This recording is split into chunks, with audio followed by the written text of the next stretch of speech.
Diga conmigo: me dispongo a ser enseñado y amonestado con el propósito de presentarme maduro delante del Señor. La gracia del Señor es las puertas y el carácter las mantiene abiertas. Bueno, como ya saben, empezamos una serie hoy por 4 semanas que se llama Tic Tac, sincronizados. Y lo que queremos es darle a conocer y que usted aprenda que hay un plan de Dios debidamente estructurado, planificado, a través de miles de años, cada pieza funcionando sincronizadamente para que se cumpla el propósito de Dios en su iglesia, para que se cumpla el propósito de Dios para salvar la humanidad, para que se cumpla el propósito de Dios en nuestras vidas. Así que vamos a aprender un poco de eso, o bastante, espero yo, para que cada uno entienda que tiene un rol y un papel que cumplir en el reino de los cielos. Mucha gente se sale de la iglesia y no vuelve, o no pertenece a un grupo paz, o no pertenece a un grupo discipulado, porque no entiende que tiene un propósito, que usted no es un accidente en la tierra, que usted no es una persona que Dios no ha decidido dejarla pasar y no tomarla en cuenta. Cada uno de nosotros está dentro de un plan maravilloso de Dios y hay que conocerlo para así dejarnos usar por Dios e impactar a otras personas. Cuando usted oye la palabra iglesia, quiero que me colaboren aquí. ¿Qué se le viene a la mente? Por una lavadora. Edificio. ¿Qué más? Comunidad. ¿Qué más? Reunión. ¿Qué más? Religión. Alabanza. Muy bien, está bien ahí. Sí y no, porque lo que no es iglesia es un edificio o algo. La iglesia tiene que ver con personas. Y tenemos que ir al origen de la palabra iglesia o eclesía para entender claramente qué es lo que Dios quiere con nosotros. En el griego, la palabra que aparece ahí es un verbo que se llama ekkaleo, que quiere decir llamar a la gente de donde están para que vengan a una reunión. En el caso de los griegos, era para venir a una reunión de discutir filosofía o política. Ya conocen, en el Areópago, ahí donde se reunían. En el caso de los hebreos, tenía un significado parecido, pero era llamar a la gente donde estaban para reunirse, un concepto ya no solo filosófico o social, sino religioso, de celebración. Este es un verbo que se llama kahal, llamar a la iglesia, o a la gente para que venga a reunirse con un propósito religioso. Lo podemos ver en el Salmo 22, dice: proclamaré tu nombre a mis hermanos, en medio de la kahal te alabaré. Entonces los hebreos tenían ese llamamiento para que la gente saliera y viniera a celebrar una actividad religiosa y que todos juntos pudieran cumplir ese propósito. En el Nuevo Testamento permanece esa idea, pero aún tiene un concepto más amplio, un sentido y un objetivo bien específico. Y es al conjunto de personas que Dios llama donde estén para que vengan a cumplir un propósito, una misión, con el propósito de que su plan para la salvación de la humanidad se cumpla. Cada uno de nosotros. ¿Quiénes componen esa iglesia? Lo componen todas las personas en el universo entero, donde quiera que haya un ser humano que haya recibido a Jesucristo como su Salvador, que crea en el perdón de los pecados a través de su sangre y su sacrificio en la cruz del Calvario, que solo su sangre nos limpia de todo pecado, que Él es el camino, la verdad y la vida, que nadie va al Padre si no es por Él, que Él es el Cordero de Dios que quita el pecado del mundo y que la salvación es por fe y no por obras.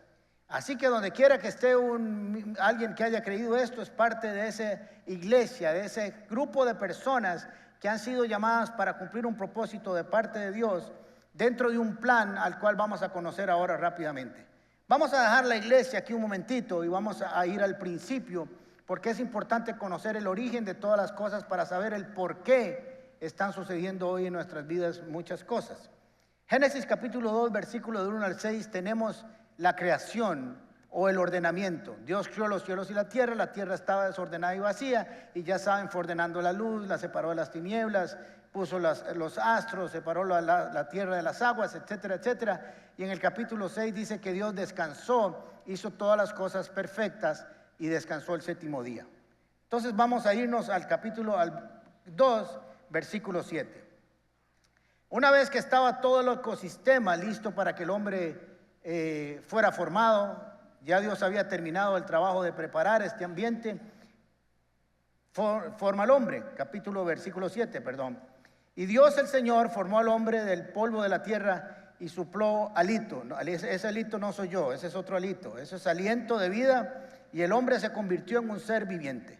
Entonces tenemos aquí la tierra completa, está formada, y de esa tierra Dios agarra, de ese barro, de esa tierra forma, le sopla al hombre aliento de vida, y el hombre es un ser viviente. Pero el hombre está aquí, todavía no ha sido construido, no ha sido formado del jardín del Edén.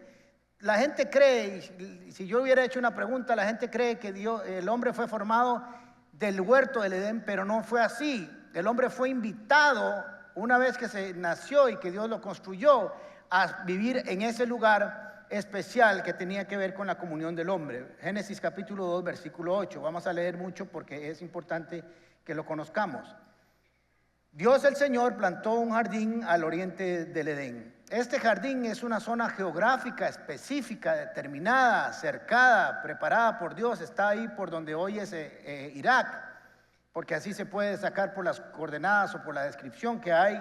Y sembró, el término es que plantó, hizo así, ¡pum! Determinó una área y estaba lloviendo ahí, como aquí. Todavía no había llovido sobre la faz de la tierra, dice la Biblia. Y puso ese lugar. Ese lugar se llama Edén, su nombre significa delicia, deleite o satisfacción.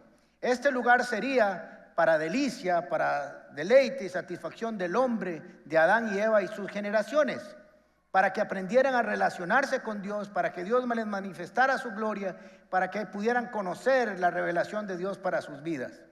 Ahí Dios enseñaría al hombre, le enseñaría su majestad, le enseñaría todos los secretos que Dios quería revelarle al hombre, y había diseñado una vida de comunión permanente con él. Este jardín, este huerto, era una casa especial, una residencia, un lugar específico donde Dios tendría comunión con el hombre constantemente. Como dice las Escrituras, llegaba todas las tardes a conversar con el hombre. El hombre tenía una relación directa con Dios, y ese era el propósito original de Dios con el hombre, para que el hombre creciera y se desarrollara y se multiplicara, dando y conociendo la gloria de Dios. Dice el versículo 8 del capítulo 2 de Génesis: y allí puso al hombre que había formado. Lo formó aquí, formó el Edén, preparó todo este lugar magnífico, precioso, donde había comunión. Aquí todavía el hombre no estaba teniendo comunión. Lo agarra y lo trasplanta y le dice: aquí vamos a vivir, aquí nos vamos a relacionar, aquí te voy a enseñar, aquí te voy a cuidar, y aquí vamos a conocernos continuamente. Ese era un propósito maravilloso que todavía no ha cambiado. Y ahí de esto se trata la enseñanza de hoy. Génesis capítulo 2, versículo 9. Pero en ese huerto había una condición para estar ahí.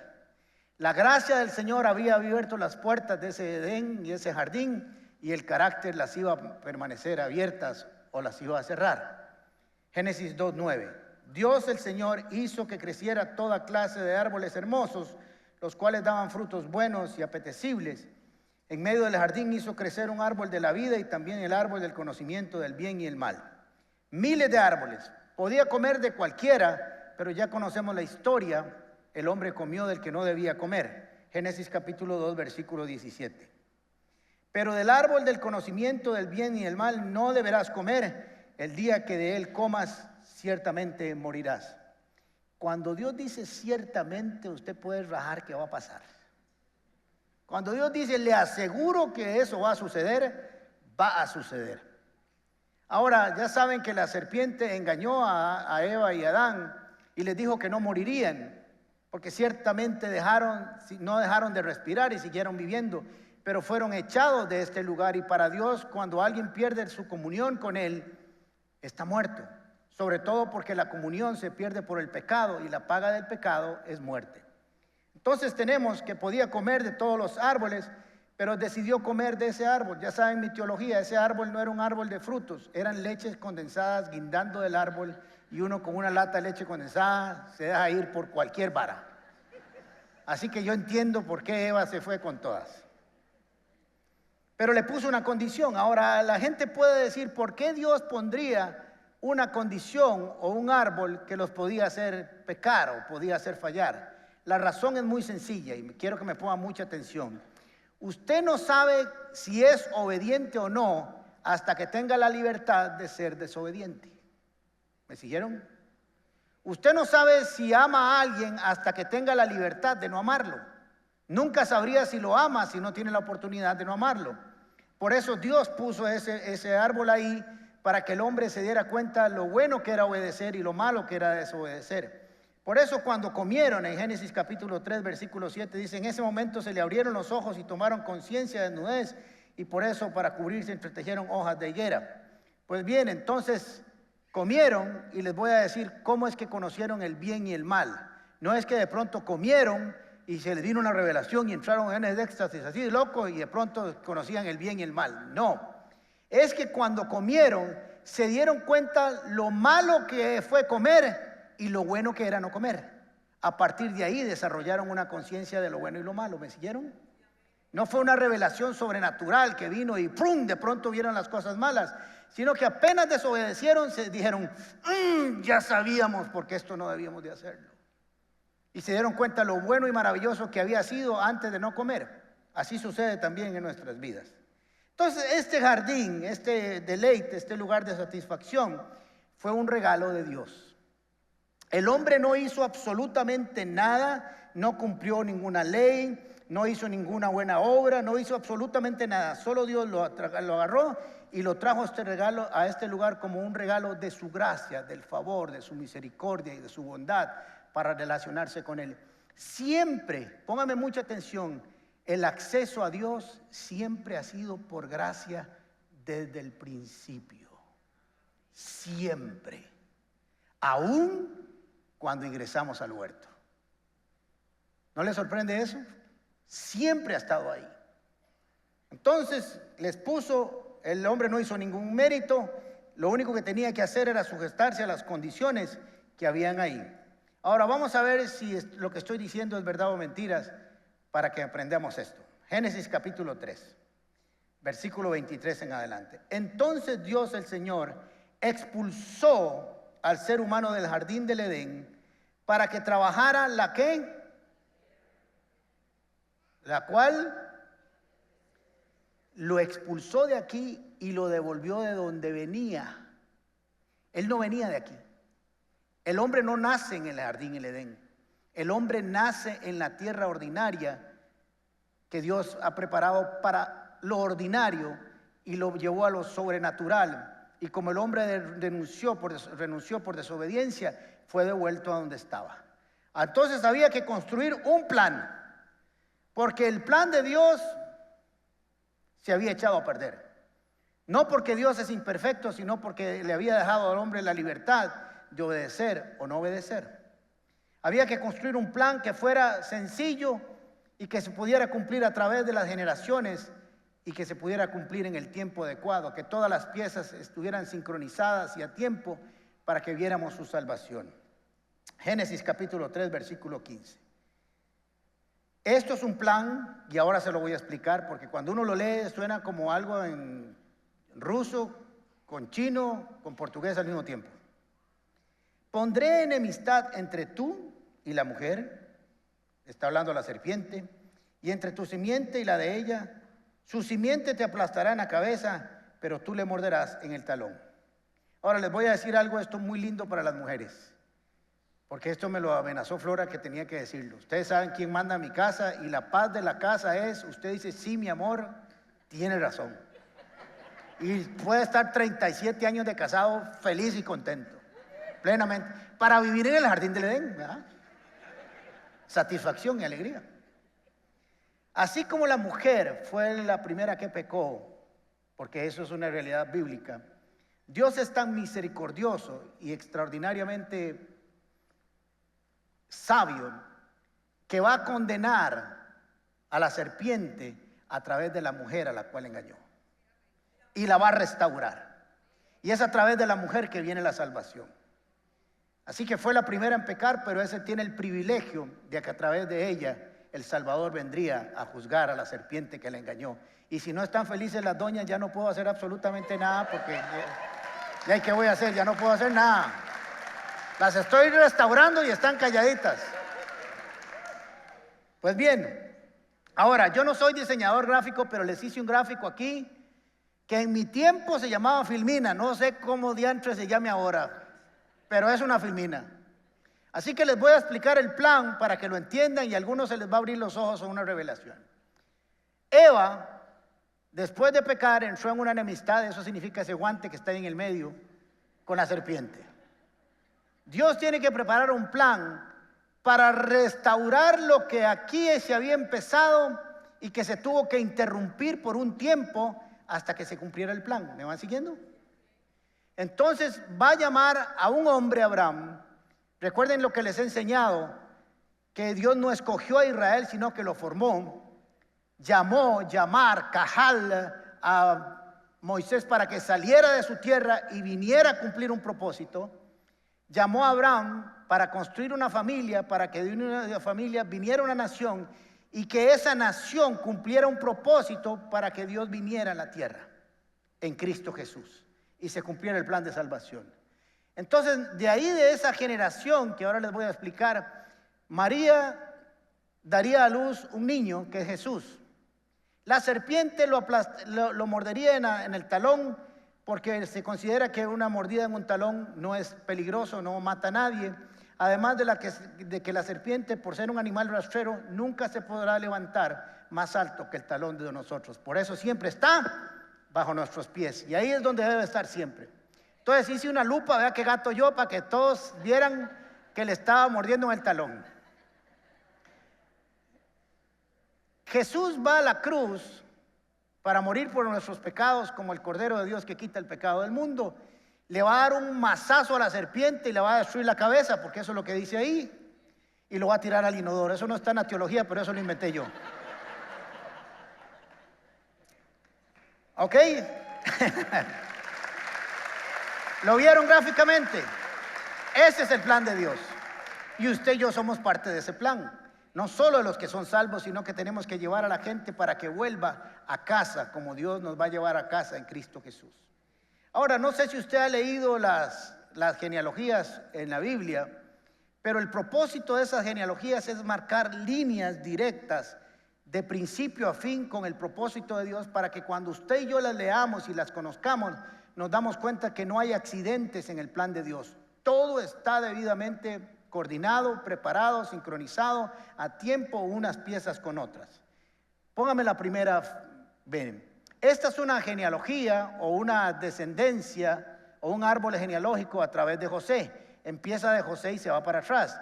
Dice que Jesús mismo al comenzar su ministerio era como de 30 años y sigue ahí. Hijo de José, hijo de Eli, después llega y pasa por Josué, después pasa por David, después pasa por Jacob, después pasa por Isaac, después pasa por Abraham, después se va más para atrás, pasa por Noé y dice hijo de Adán, hijo de Dios. Cuando usted lee una genealogía así, lo que le está queriendo decir el escritor bíblico y el Espíritu Santo es que ese proceso está debidamente guardado por Dios para que de esa simiente naciera ese bebé bajo las condiciones que Dios quería que naciera. Hay otra. Esta es a través de María. Este va de atrás para adelante. Esta es la lista de los antepasados de Jesucristo, que fue descendiente de David y de Abraham. De Abraham pasó a David, de David pasó a Salomón, y ahí viene seguido María, y ella fue la madre de Jesús, a quien llamamos Mesías. Entonces, cuando usted ya sabe que lee una genealogía, lo que Dios quería decir, vean, cada una de estas personas a través de los siglos, de los milenios, estuvo dentro de un propósito. Por eso el enemigo quería destruir la simiente por la cual debía venir Jesús. Si el Satanás hubiera corrompido la totalidad de la raza humana, no habría en el mundo una María por la cual podría venir Jesús. Pero nunca lo pudo hacer porque Dios es más grande y descubrimos su propósito en nuestras vidas. Génesis capítulo 12. El Señor le dijo a Abraham: deja tu tierra, tus parientes y la casa de tu padre y vete a la tierra que yo te mostraré. Ahí está, se los enseñé en el gráfico. Llama a un hombre para hacer una nación. Y haré de ti una nación, ¿se dan cuenta? Grande, y te bendeciré y haré famoso tu nombre y serás una bendición. Bendeciré a los que te maldigan y maldeciré a los que te maldigan. Por eso en ti serán benditas todas las familias de la tierra. ¿Y cómo van a ser todas las familias de la tierra benditas? A través del sacrificio de Cristo Jesús en la cruz del Calvario, cuya sangre y gracia del favor alcanza las generaciones de toda la humanidad por los siglos de los siglos. Entonces, venga Abraham, voy a hacer de una nación, voy a hacer una familia, voy a hacer una nación, y esa nación va a cumplir un propósito. No solo va a servir para que Jesús venga por ahí, sino para que el mundo entero conozca cómo yo me quiero relacionar con los que me siguen, con los que me obedecen, con los que yo quiero. Porque Dios quiere manifestar esa voluntad para con todos nosotros. Esa fe y esa obediencia de Abraham para separarse, dejar lo que estaba, sus familiares, sus dioses, porque era polígamo, adoraba a dioses y era un idólatra. Ahora él había renunciado, se había venido con Dios, había sido obediente e iba a marcar una generación de gente que trabajaría por fe. Vean lo que entendía Moisés acerca de un pueblo diferente. Éxodo 33, 14. Yo mismo iré contigo y te daré descanso, respondió el Señor. O vas con todos nosotros, replicó mejor Moisés, o mejor no nos hagas salir de aquí. Si no vienes con nosotros, ¿cómo vamos a saber tu pueblo y yo que contamos con tu favor? ¿Y en qué seríamos diferentes a los demás pueblos de la tierra? Moisés estaba entendiendo que el pueblo de Israel y lo que Dios estaba haciendo era para marcar la diferencia entre Israel y todos los pueblos de la tierra. ¿Por qué? Porque Dios manifestaría su voluntad, su plan, su revelación, su gloria, su misericordia, su salvación al pueblo de Israel, y que a partir del pueblo de Israel todo el mundo conociera a su Dios. Todos dirían: ¿cuál es el Dios de Israel? Porque yo quiero conocer a ese Dios. Y que todo el mundo viera lo que Dios hacía con Israel, cómo trataba a Israel, cómo bendecía a Israel, cómo hacía milagros en Israel, cómo amaba a Israel, cómo proveía a Israel, y que todos los demás pueblos dijeran: nosotros queremos al Dios de Israel. Y ese era el propósito, que fuera un faro en medio de la oscuridad. Vamos a ver si es así o no. Josué capítulo 2, versículo 8 en adelante. Antes de que los espías se acostaran, Rahab subió al techo y les dijo: sé. Vea qué interesante, porque ella nunca había sido evangelizada, entre comillas, no era judía, y sin embargo dice: sé que el Señor les ha dado esta tierra, y por eso estamos aterrorizados. Todos los habitantes del país están muertos de miedo ante ustedes. Tenemos noticias de cómo el Señor secó las aguas del Mar Rojo para que ustedes pasaran después de haber salido del Egipto. ¿Saben cuándo había pasado este acontecimiento? Hacía 40 años. Porque esto es cuando Israel vuelve a conquistar la tierra prometida. Las noticias de lo que Dios había hecho con Israel. Y ella había recibido esas noticias y dice: sé. Aunque todavía no había conocido un hebreo, aunque todavía no había visto la manifestación de Dios, le habían contado, le habían oído los chismes bíblicos para que creyera en Jesús. Bueno, en Jehová en este caso. Tenemos noticias de cómo el Señor secó las aguas del mar y ustedes pasaron. También hemos oído cómo destruyeron completamente a los reyes amorreos, Sihón y Og, al este del Jordán. Por eso estamos todos tan amedrentados y descorazonados frente a ustedes. Yo sé que el Señor y Dios es Dios de dioses, tanto en el cielo como en la tierra. ¡Qué maravilloso! Lo que Dios hizo con Israel, las maravillas que Dios hizo en Israel, sirvió para que alguien, cuando recibió la noticia, dijera: yo quiero ese Dios, yo sé que ese es Dios y yo voy a seguirlo. Interesantemente, esta mujer está en la genealogía de Jesús,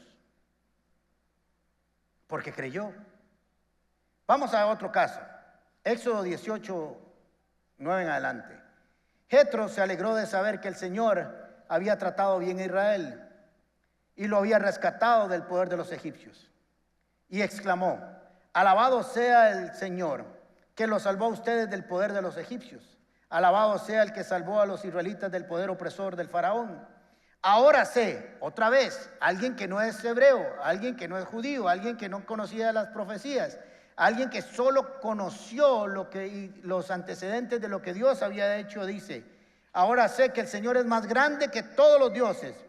por lo que hizo con ustedes a quienes trataron a Israel con arrogancia. Dicho esto, Jetro se presentó, Jetro, a Dios un holocausto y otros sacrificios, y Aarón y todos los ancianos de Israel se juntaron a comer con el suegro de Moisés en presencia del Señor. ¿Quién era Jetro? Un sacerdote de Madián, un dios madianita, un dios que no era Dios, es un falso dios, era un idólatra, era politeísta, y sin embargo comienza a escuchar el testimonio de lo que Dios hace con Israel y decide, entendemos de las escrituras, que decide que Dios, el Jehová Dios, el Dios de los israelitas, es el Dios más grande y poderoso por lo que Dios estaba haciendo en Israel. Y eso es lo que Dios quiere que nosotros hagamos. Y eso es lo que Dios quiere que la iglesia haga hoy en día.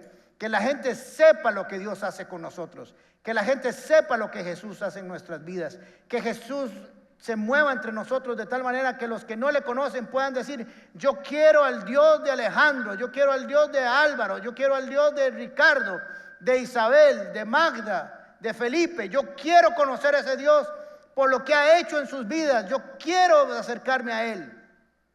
Pero lo estamos haciendo.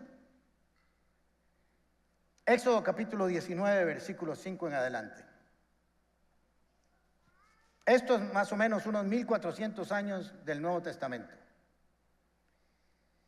Si ahora ustedes son del todo obedientes y cumplen mi pacto, les está hablando el Señor a Israel, serán mi propiedad exclusiva entre todas las naciones.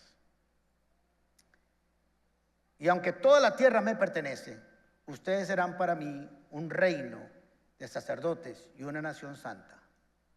Reino de sacerdotes y nación santa. Ahora usted podría decir: bueno, pero esto fue para los israelitas. Esto fue 1400 años de que Cristo viniera. Les tengo una buena y extraordinaria noticia. Primera de Pedro capítulo 2 versículo 9. Primera de Pedro 2, 9.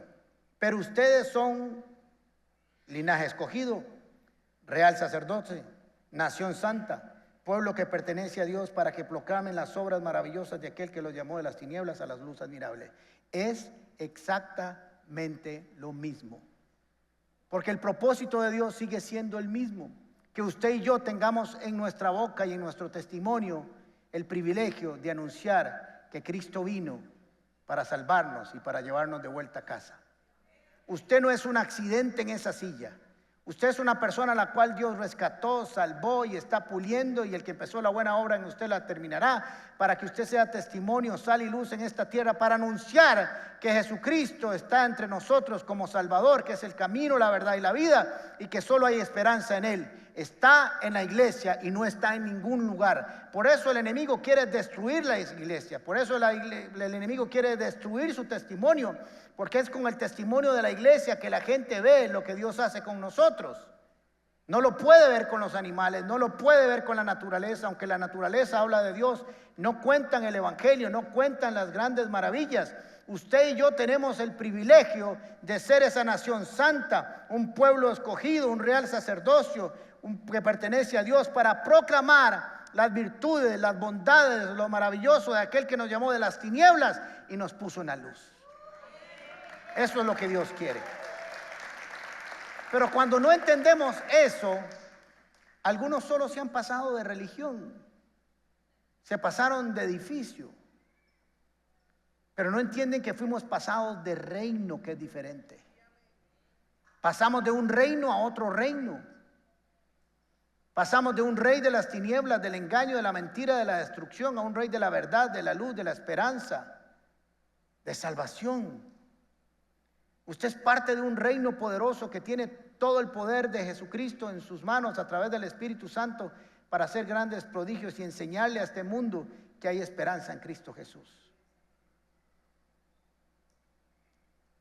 Les voy a enseñar el concepto de santidad o de algo santo, porque me gusta explicarlo de forma muy sencilla. A veces la gente dice: ¿qué significará santo? ¿Qué es esto? Me tengo que poner una bata y andar así todo el día y hablar despacito y decir: hola hermano, ¿cómo está? Bien, aleluya. Eso no es, eso es otra cosa. Santo es algo que es separado, por eso dicen una nación santa, un real sacerdote, un pueblo escogido. Esta botella estuvo en una bodega con un montón de botellas más. Alguien las agarró, las separó y le dijo: usted no va a estar entre todas las botellas que están ahí en la cafetería. Usted va a estar aquí para servir en el templo del Señor, y su destino va a ser solo proveerle agüita al predicador que esté aquí. Esa es su función. Usted ha sido santa, separada, con un propósito de servirle a los que predican la palabra del Señor. Eso es santo. Así es sencillo. Y usted es alguien que ha sido declarado santo por parte de Dios, separado con un propósito para el cual Dios lo escogió aún antes de que usted naciera. Usted no es un accidente, ni yo tampoco lo somos.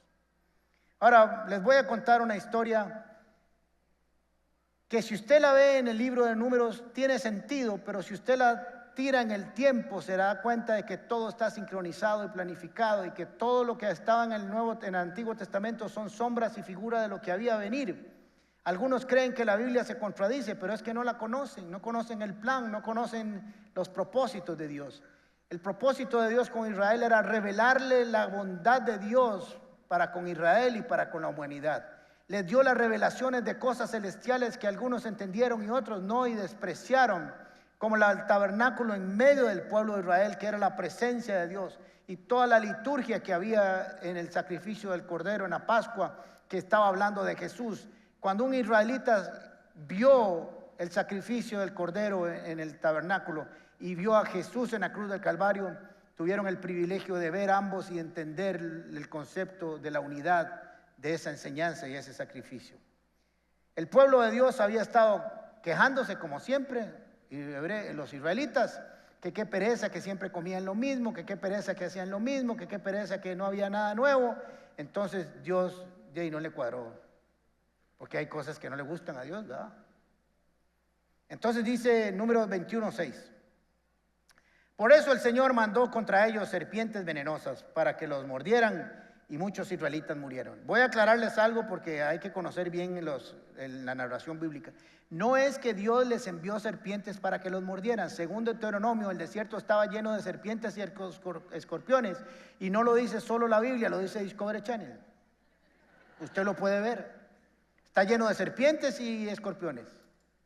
Lo que había sucedido es que mientras israelitas caminaban y no habían pecado de esta forma, la protección de Dios estaba a su alrededor. Ahí andaban las serpientes, las escorpiones, pero no los mordían.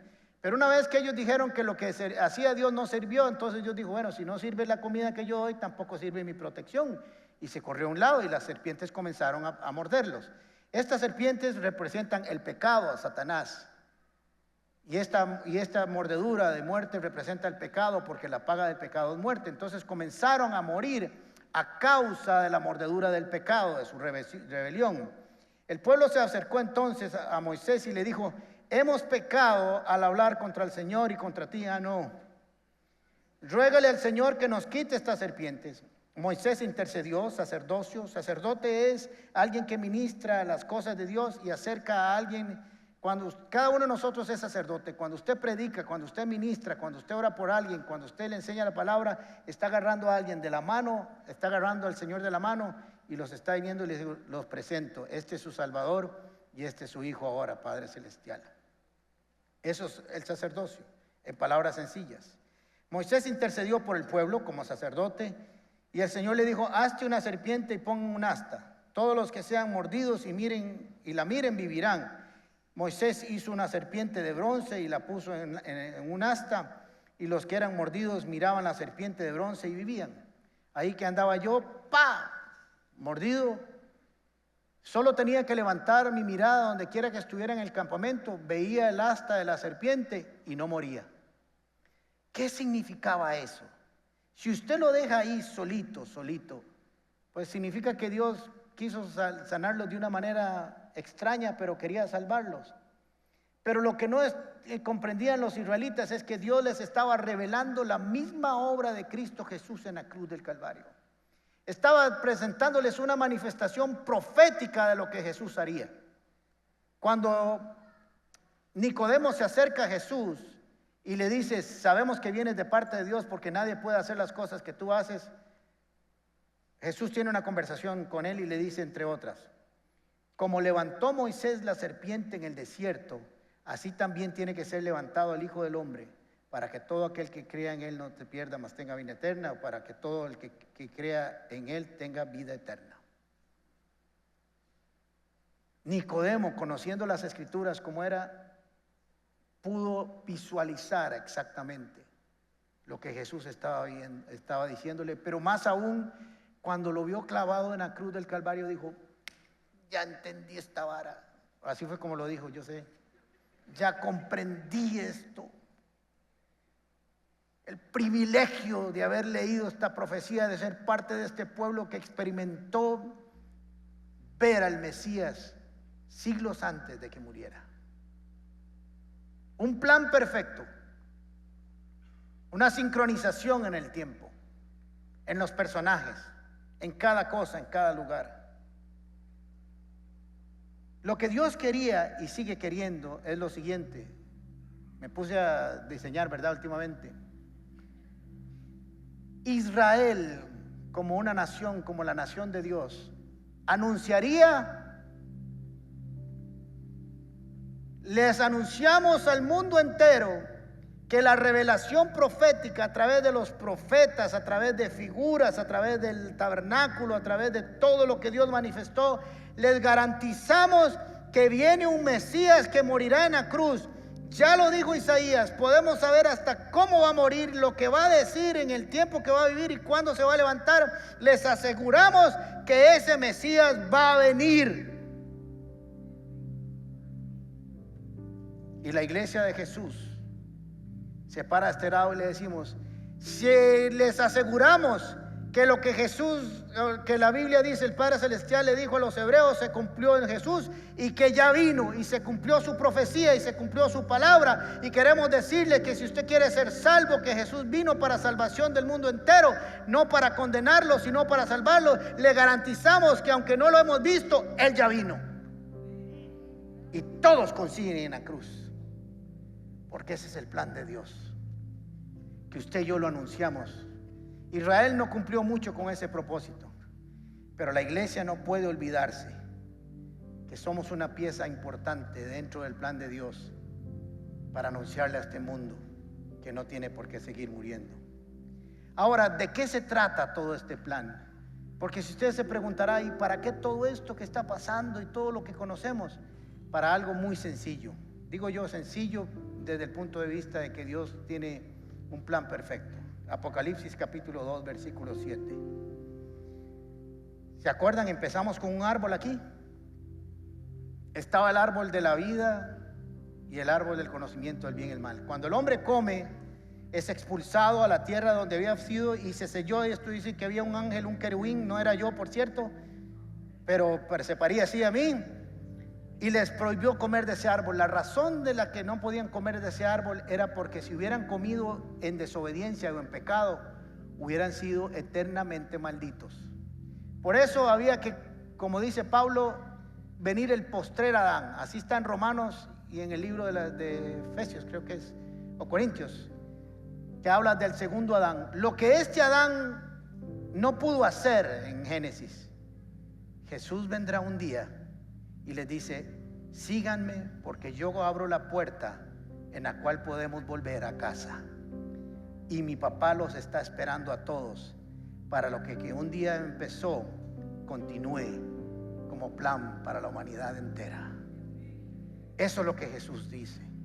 El que tiene oído, oiga lo que el Espíritu dice a las iglesias. El que venciere le daré de comer del árbol el cual está en medio del paraíso de Dios. No vamos a volver ahí. Allá vamos de vuelta. De eso se trata este plan, de volver a la casa de nuestro papá para restablecer la relación que se perdió por el pecado de Adán y Eva. Jesucristo vino a suplir ese que hizo la obra imperfecta para hacer la obra perfecta, tomarnos de la mano y decir: todo el que quiera venir de vuelta a casa, yo tengo la llave que abre ese lugar. Podemos entrar ya sin pecado porque los he limpiado con mi sangre, y pueden comer de este árbol para eternamente vivir en el huerto del Edén. Placer, satisfacción y comunión eterna en Cristo Jesús. Amén. Eso es lo que Dios quiere con nosotros. Aquí estamos entonces, como iglesia, usted y yo, ¿Qué debemos de hacer? Ser parte de este plan, de este engranaje que Dios quiere darnos el privilegio de ser parte, para anunciarle al mundo entero que ese lugar especial que Él diseñó, ese lugar perfecto que había planeado, no se echó a perder. Ahí está todavía. Que los que nos perdimos somos nosotros, pero que Jesucristo vino a buscar a los perdidos, a anunciarnos un camino de esperanza. Y que ese mensaje, cuando estuvo aquí, lo dio Él, pero una vez que se fue, se lo dejó a la iglesia, a usted y a mí. Y este mundo solo puede conocer el plan de volver a casa si usted y yo se lo contamos. No hay otra forma.